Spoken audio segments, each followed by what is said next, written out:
ಒಬ್ಬ ಸಾಮಾನ್ಯ ಹುಡುಗ ತನ್ನ ಕುಟುಂಬದ ಕನಸುಗಳನ್ನು ಈಡೇರಿಸಲು ತನ್ನ ಊರನ್ನು ಬಿಟ್ಟು ಕೆಲಸಕ್ಕಾಗಿ ದೂರದ ಊರಿಗೆ ಹೋಗುತ್ತಾನೆ. ಹೊಸ ಊರು, ಹೊಸ ಜನ, ಹೊಸ ಜೀವನ. ಅದೇ ಊರಿನಲ್ಲಿ ಅವನಿಗೆ ಒಬ್ಬ ಹುಡುಗಿಯ ಪರಿಚಯವಾಗುತ್ತೆ. ಮೊದಲು ಸ್ನೇಹ, ನಂತರ ಪ್ರತಿದಿನದ ಮಾತು.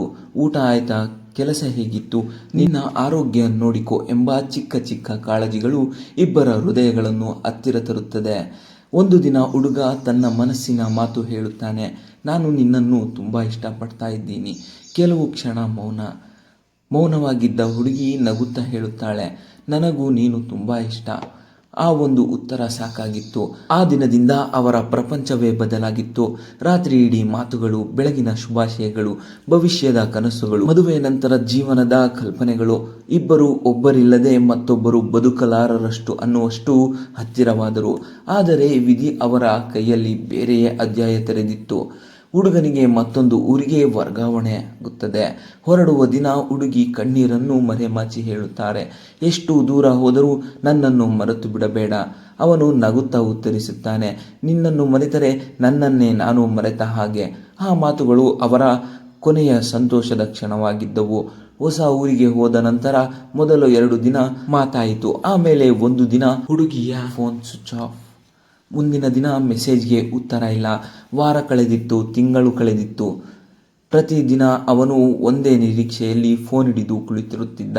ಪ್ರತಿ ರಿಂಗ್ ಟೋನ್ ಕೇಳಿದಾಗ ಅವಳೇ ಇರಬಹುದು, ಆದರೆ ಪ್ರತಿ ಬಾರಿ ನಿರಾಸೆಯೇ. ಅವನಿಗೆ ಗೊತ್ತಿರಲಿಲ್ಲ, ಹುಡುಗಿಯ ಮನೆಯಲ್ಲಿ ಅವರ ಪ್ರೀತಿಯ ಬಗ್ಗೆ ಅನುಮಾನ ಶುರುವಾಗಿತ್ತು. ಮನೆಯವರು ಅವಳ ಮೇಲೆ ಕಟ್ಟುನಿಟ್ಟಿನ ನಿಯಮಗಳನ್ನು ಹಾಕಿದ್ದರು. ಆದ್ದರಿಂದ ಅವಳು ಅವನನ್ನು ಸಂಪರ್ಕಿಸಲು ಸಾಧ್ಯವಾಗಿರಲಿಲ್ಲ. ಅವಳ ಕಣ್ಣೀರು ಯಾರಿಗೂ ಕಾಣಿಸಲಿಲ್ಲ, ಅವನ ನೋವು ಯಾರಿಗೂ ಕೇಳಿಸಲಿಲ್ಲ. 4 ತಿಂಗಳು, 5 ತಿಂಗಳು. ಸ್ನೇಹಿತರೆಲ್ಲ ಹೇಳಿದರು ಅವಳನ್ನು ಮರೆತು ಬಿಡು ಎಂದು. ಆದರೆ ಅವನು ಒಂದೇ ಮಾತು ಹೇಳುತ್ತಿದ್ದ, ಅವಳು ಖಂಡಿತ ಬರುತ್ತಾಳೆ, ಅವಳು ನನ್ನನ್ನು ಬಿಟ್ಟು ಹೋಗುವುದಿಲ್ಲ.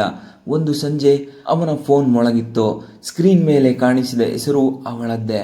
ನಡುಗುವ ಕೈಗಳಿಂದ ಕರೆ ಸ್ವೀಕರಿಸಿದ. ಹಲೋ. ಅತ್ತ ಕಡೆಯಿಂದ ಕಣ್ಣೀರಿನ ಧ್ವನಿ, ನನ್ನನ್ನು ಕ್ಷಮಿಸು. ಅವನ ಕಣ್ಣು ತುಂಬಿತ್ತು. ಎಲ್ಲಿದ್ದೆ ನೀನು? ನಾನು ಇಷ್ಟು ದಿನ ಕಾಯ್ತಾ ಇದ್ದೀನಿ ಗೊತ್ತಾ? ಅವಳು ಅಳುತ್ತಾ ಹೇಳಿದಳು, ನಮ್ಮ ಮನೆಯಲ್ಲಿ ನಮ್ಮ ಪ್ರೀತಿಯನ್ನು ಒಪ್ಪುವುದಿಲ್ಲ. ನನಗೆ ಬೇರೆ ಮದುವೆ ಮಾಡಿಸಲು ತೀರ್ಮಾನ ಮಾಡಿದ್ದಾರೆ. ಆ ಮಾತು ಕೇಳಿದ ತಕ್ಷಣ ಅವನ ಹೃದಯ ಒಡೆದೇ ಹೋಯಿತು. ನಾನು ಬರ್ತೀನಿ, ನಿಮ್ಮ ಮನೆಗೆ ಮಾತಾಡ್ತೀನಿ, ನಾವು ಒಟ್ಟಿಗೆ ಇರೋಣ. ಅವನು ಎಷ್ಟು ಬೇಡಿಕೊಂಡ. ಆದರೆ ಅವಳು ನಿಧಾನವಾಗಿ ಹೇಳಿದಳು, ಇಲ್ಲ, ನನ್ನಿಂದ ಆಗಲ್ಲ. ನೀನು ನನ್ನನ್ನು ಮರೆತು ಬಿಡು. ಇದೇ ನನ್ನ ಕೊನೆಯ ಮಾತು.